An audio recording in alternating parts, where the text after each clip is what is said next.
and welcome to this edition of The Snake Pit. It's Everything Bang. I am joined by The Undertaker, Michelle McCool, and Kaia. How are you guys? Good. Good, thank you. So I've had a lot of wrestling for many years, and you was one of the main legends when I used to watch it. But you really love your family. How did you come to the decision that you wanted to retire? Darkness around that character for so long.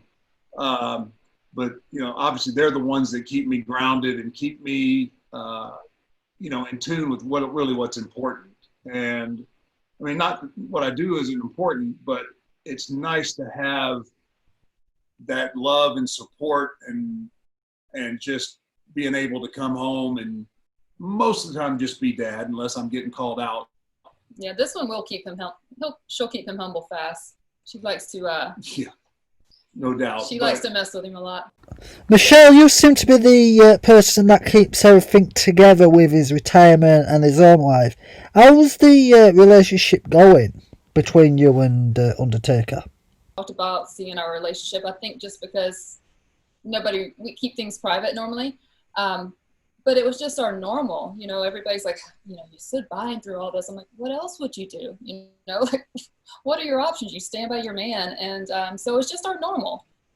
Looking back at the documentary, it's crazy to see how much he was limping and how much pain and he was in, and the timing of the shots and how many shots he had to go through just to get through a match. It's weird because I didn't think twice about it. It's just what it was. It was just the routine, Taker, if you could give yourself one piece of advice to your younger self, what would it be if you was just going to start this journey again? Starting out in our business, I think, trying not to be cynical, but I mean, just keeping an open mind and being patient with the process that it takes.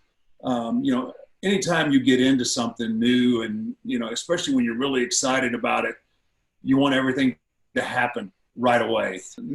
This part of the story has really never been covered. Like when I was trying to get my first break in the business, so I was in Texas and I was trying to get hired by the Von Erichs, world-class championship wrestling.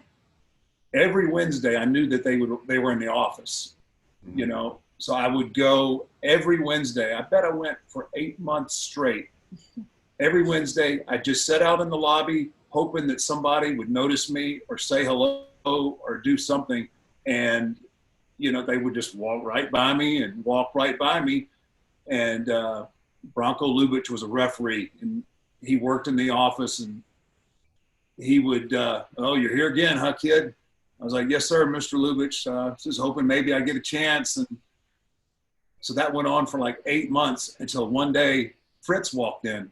Fritz Von Erich, who, was the father of all the Von Erich boys. And, he walked by and he just kind of glanced at me and he stopped. And then he kept walking and I could hear him asking Bronco Lubitsch, like, who's that kid out in the lobby? And I said, oh, he comes every week. And he goes, you know what? He looks like my son, David. Huh. David had already passed away. And he says, let's book that kid Friday, see what he can do. But that process, though, I mean, it paid off in the end. But it's like I was always like 8 months of that I went through thinking, I'm never going to get this break, or So I was like, I was so hungry to do it, but I was just impatient, and my persistence, it finally paid off. So, being patient and putting in the work. I mean, that's the best advice I can give anybody. And we'll leave it there. Thank you for talking to us, and stay safe and look after yourself during this COVID-19 period. Bye, y'all. Thank you.